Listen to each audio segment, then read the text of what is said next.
Como que por milagre nesse lugar estava cheio de plantações. A casa era ruim, era de pau a pique, tinha um telhado de capim, né, sapê, mas havia aboboreiras por todo lado, abobrinhas pequenininhas, novinhas, tinha muita cana de açúcar, tinha até uma engenhoca velha, que eles poderiam moer a cana, dali tirar a garapa, fazer café, fazer açúcar mascavo. Tinha laranjeiras, goiabeiras. Era um lugar meio ermo, com vizinhos um pouco longe. Eram chácaras de grileiros. João até conseguiu, colhendo material por ali, bambu, capim, conseguiu fazer uma casinha melhor do que essa. E assim foram passando já 3 meses morando ali e se mudaram para a casinha melhorzinha que ele tinha feito. Pequenina, de pau a pique. Fátima já estava com 3 meses. Ela já comia sopinha com caldo de feijão amassado com abóbora madura. Era um bebê saudável e feliz e a cada dia mais se parecia com João. Paulina lavava roupas para fora. A água ali era muito boa. Água de mina, deixava a roupa clarinha, bem alvejada. E isso era bom porque ela poderia lavar bastante roupa para fora. Américo, o irmão de Paulina, para se livrar daquela esposa, a Terezinha, que o assediava muito, com uma outra criança dizendo que era dele, que ele era o pai. Então Américo foi lá para a casa de Paulina, arrumou um trabalho também na Barbará. E pagava uma pequena quantia para a irmã lavar as roupas dele, passar e cozinhar para ele. Até que enfim a vida agora deu uma melhorada. Mas tudo que é bom dura pouco. João também perdeu esse emprego. Brigou com o vizinho e, por medo que ele se transformasse num assassino, Paulina quis se mudar de lá e vender a casinha por uma merreca. As beiradas do capim no telhado ainda nem tinham sido aparadas.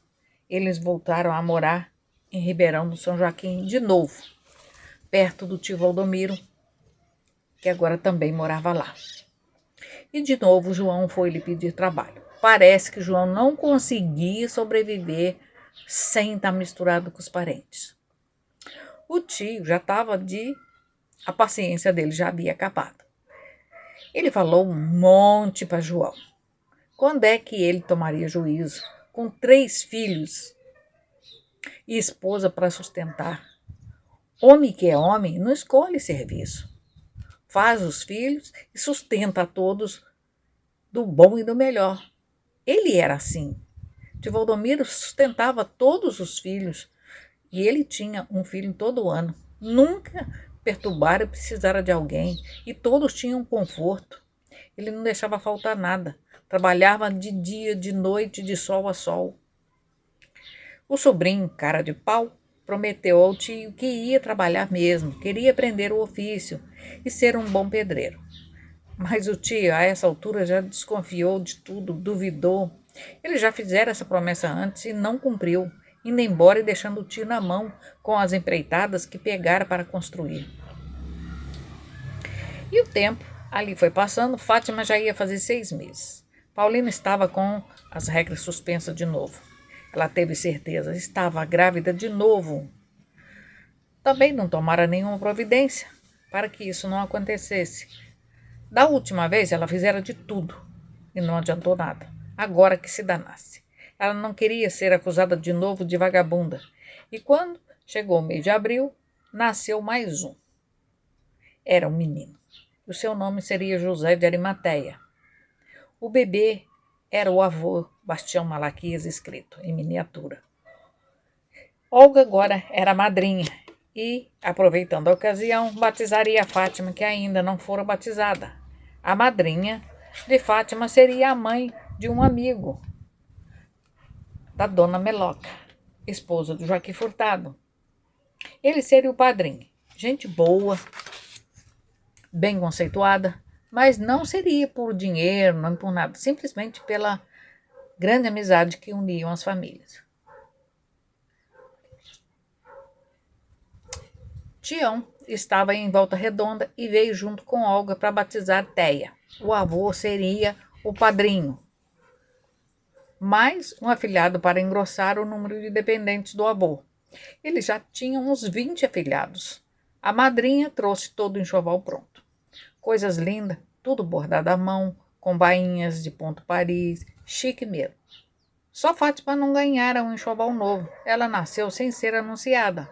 Olga só soube dela depois de nascida, através de uma carta que a irmã lhe escreveu.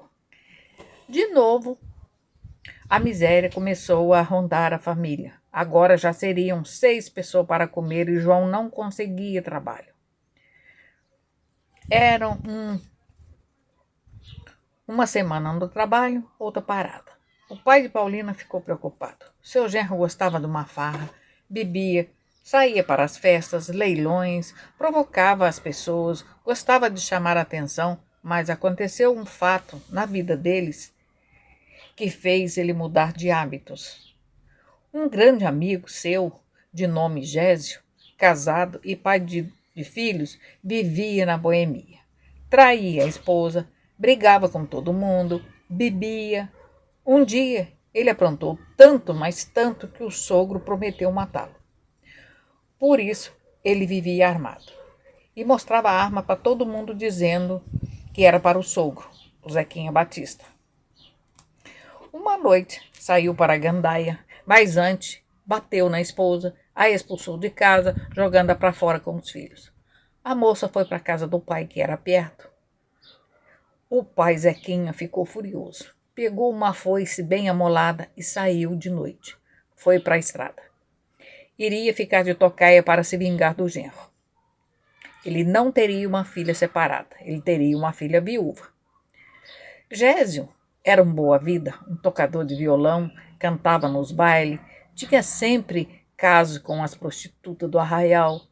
E nessa noite ele bebeu muito. Ele dançou, brincou, brigou e já de madrugada voltava para casa. Mal sabia ele do ódio com que seu sogro o esperava escondido nas moitas de braquiária entre o riacho e a estrada, com uma foice ao alcance das mãos. Zequinha já estava cansado de esperar ali. Quanto mais demorava o genro, mais o ódio crescia e fervia dentro dele. Já era madrugada, já quase o dia amanhecendo, quando o Gésio apontou na curva da estrada, vinha cantando e tocando seu violão.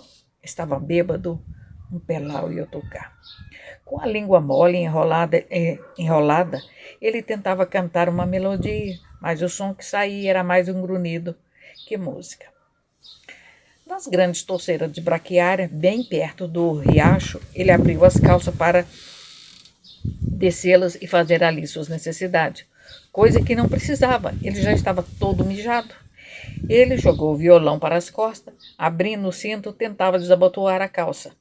Estava de cabeça baixa no escuro. O sogro, até que levou um susto ao vê-lo parar bem na sua frente. Não sabia ele que o outro tencionava fazer. Aquilo só poderia ser coisa da providência, pensou ele. E bem devagarzinho, o Zequinha pegou a foice. A vítima deve ter pensado que era um bezerro, um gambá, algum bicho, ou coisa parecida no meio do capinzal. Com a foice bem armada, o sogro mirou à altura do coração um golpe certeiro. Seria de cima para o lado, para parti-lo em dois, e o velho desfechou o ataque com a foice. Gésio não teve como fugir. O golpe o pegou de surpresa. Nada adiantou a arma em sua cintura. O corte o pegou da esquerda para a direita, indo nas últimas costelas verdadeiras até o lado oposto dos quadris, bem na bacia. Os órgãos internos dele se desprenderam e vieram para baixo. Ficaram dependurados. Ainda num gesto rápido e em sinal de defesa, Gésio, que era ótimo atirador, levou a mão na cintura e a arma caíra com o golpe. Ele também caiu. O sogro, homem já velho e obeso, tentou pular as moitas de capim e desferir o segundo golpe, quando Gésio, no último esforço, já com as entranhas para fora, pegou a arma e deu-lhe um tiro bem no meio da testa. Zequinha caiu de costa com o impacto da bala e rolou para o lado, ficando de bruços, morrendo instantaneamente. Gésio cambaleou, Tentou se pôr de pé, mas já não via mais nada. A vida havia saído dele como uma borboleta batendo as asas e voando cada vez mais alto. As tripas de Gésio derramaram-se na areia fina à beira do riacho. A poucos metros estava um morto, entre os capins, mais perto da estrada. Um ali, outro aqui. E ali ficaram os dois inimigos, ambos partiram junto para o inferno. O dia amanheceu e tudo parecia normal. Nenhuma testemunha da tragédia que se abateu sobre aquela família. O retireiro saiu para ir ao curral tirar o leite e, passando pela estrada, viu muito sangue nas torceiras de capim. Seu coração disparou. Pensou ser alguma vaca que fora sangrada para roubar. Isso já acontecera por ali. Haviam ladrões de carnes para os açougues clandestinos. Sem imaginar o que veria, ele saiu do seu caminho e andou em direção ao sangue. E eis a surpresa. Ali caído, de bruços, estava o patrão, com um furo no meio da testa. E onde ele caíra, uma pequena mancha de sangue, onde ficara sua cabeça. Mas e o sangue nos matos, no chão? De quem seria? Não era do patrão. Com o coração acelerado, ele começou a olhar, procurar, com medo do que na certa iria ver. Porque todos sabiam que aquela inimizade entre genro e sogro um dia teria um fim trágico. Aí ele viu caído na beira do córrego, perto da margem, o corpo do amigo. O sangue estava espalhado por toda parte. Ao ver a cena, seu estômago deu uma retorcida e o café da manhã voltou rapidinho para o esôfago e daí para a boca. E ele vomitou tudo. Ficou tonto, suas vistas escureceram. Ele pensou que iria desmaiar. Tentou ficar firme, seu corpo balançava como uma gangorra. O que ele faria agora? Seu amigo com as entranhas nas areias, os olhos esbugalhados, as mãos ambas dentro do buraco onde saíra tudo. Era só sangue e mais sangue. Ele pensou, como tinha tanto sangue assim, as moscas já faziam o banquete. O retireiro levou a mão ao peito. Seu ar faltava, ele tinha dificuldade para respirar e precisava sair dali, correr, contar as viúvas. Mas cadê suas pernas? Ele estava fraco, a dor no peito era grande. Calma, calma, dizia ele para si mesmo. Quando o homem chegou no curral, as vacas esperavam para ser ordenhada. Ele pensava, preciso voltar lá, preciso ir na casa do patrão, preciso ir para casa. Ele sentia dores de barriga, mal-estar, enjoo. Os moleques das tropas chegaram. Ele foi falar com os meninos. Depois de contar mais ou menos, os dois meninos correram à beira do riacho para ver o espetáculo dantesco. Era mesmo coisa fora de série. Cada um resolveu ir para um lado avisar as pessoas. Um dos meninos foi à casa de João Batista dar a notícia. Afinal, eles eram como unha e carne. Ao saber a tragédia, João correu para lá. Era terrível o que viu. Ficou ali de pé, à espera de alguém. De repente começou a chegar gente. E o subdelegado chegou e isolou a área, à espera da polícia científica de Volta Redonda ou de Barra Mansa. As horas foram passando e nada da polícia chegar. Chegou a tarde e os corpos ali, no mesmo lugar onde caíram. João foi até em casa avisar a esposa e voltou para a beira do riacho. Estava muito calor, as moscas voavam, zunindo sem parar. Era nojento. A barrigada do defunto começou a exalar um cheiro forte. À noitinha todos foram embora. O subdelegado destacou João para passar a noite ali, guardando os corpos. A polícia técnica não veio. Seria só no outro dia. Alguém precisava ficar ali e espantar os bichos para não comer os corpos. Era um lugar meio ermo, escuro à noite. O barulho das águas, o vento no bambuzal. O subdelegado ficou um pouco, mas teve sono, se despediu e foi embora dormir, deixando João Batista sozinho com uma lanterna. Aquela foi a noite mais longa de sua vida. João teve tempo para repensar toda a sua vida, desde o começo até ali. Ele sempre fora muito carnal, só pensava no imediato. em si próprio, e agora ele via e sentia que a carne acaba. Quando você menos espera, a morte chega, e se alguém não se interessar pelo corpo e der um fim digno, ele se transforma em pasto para urubus. A noite não passava. De madrugada, a todo momento ele tinha que chutar os gambás, os curiangos, que queriam comer o amigo. O cheiro da morte estava se tornando insuportável. Aos poucos, começou uma ventania e foi se fortalecendo em uma tempestade. Os bambus rodopiavam e retorciam, chegando até o chão. Relâmpagos e raios em todas as direções, e ele ali no escuro teve que apagar a lanterna, pois as pilhas já estavam fracas.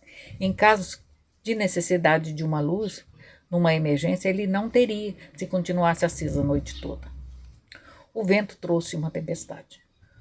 Era chuva e mais chuva. Não tinha onde se esconder no bambuzal. Ele teve medo dos raios e a ventania era tanta que a moita de bambu se desfazia e depois se juntava de novo num bailado louco e macabro. O que fazer? Tinha que ficar ali com a chuva na cabeça, no corpo, molhado até os ossos. As horas se arrastavam, o barulho das águas aumentavam, se tornara ensurdecedor. Quando ele olhou entre um raio e outro, o corpo do amigo estava sendo arrastado pela enchente. E agora? Como agir? Precisava segurá-lo, senão não teria corpo para enterro no outro dia. Ele tentou puxar o corpo para cima da ribanceira. O turbilhão das águas o arrastava também. Parecia que caíra uma tromba d'água de repente. Para salvar o corpo da enchente, João teve que se abraçar a ele e nadar. O corpo boiava e as tripas iam sendo levadas, as que foram cortadas. As águas lavavam tudo. Quando ele conseguiu um lugar seguro para o amigo, suas tripas murchas e limpas pareciam tiras de trapo saindo da barriga de um boneco de fantoche, que fora jogada fora, já que era velho e rasgado, não servia para mais nada. Ali, na barranca do rio, os dois, o morto e o vivo, esperavam o dia clarear, e com ele o sol quente. As horas passavam lentas. Alguns homens e crianças foram à beira do riacho ver o que acontecera aos corpos com a chuvarada da noite, assim que amanheceu. Encontraram João sujo, abatido, esgotado. Parecia estar doente. Mas quem ligou para isso? Ninguém. O subdelegado chegou e já foi esculachando. Mas quem deu ordem para remover o corpo? Gritava ele, querendo mostrar serviço. Ninguém entendia por que ele estava tão bravo. As marcas da enchente eram visíveis nas margens onde subira. Mas a ignorância e a maldade do subdelegado lhe subiram a cabeça. Ele não queria saber de explicações. Aí João sentiu na pele o que é ser acusado e destratado inocentemente e não poder dar explicações, mesmo estando correto. Ele provara do seu próprio veneno. Quantas vezes ele agira assim com as pessoas, principalmente com a esposa? O sol já estava quente e nada de polícia técnica. O corpo de Zequinha estava lá, cheio de cisco. A chuva o fizera ficar boiando entre as capineiras e agora que a água baixara, estava secando, ele se atolara de cara na lama. Esse sim, ninguém havia tirado do lugar, mas as formigas já faziam um belo formigueiro removendo a terra úmida e molhada ao lado da cabeça, e o rosto quase todo estava tomado por uma terra fofa removida pelas formigas. Se havia alguma prova especial além dos corpos, da foice a chuva havia destruído tudo.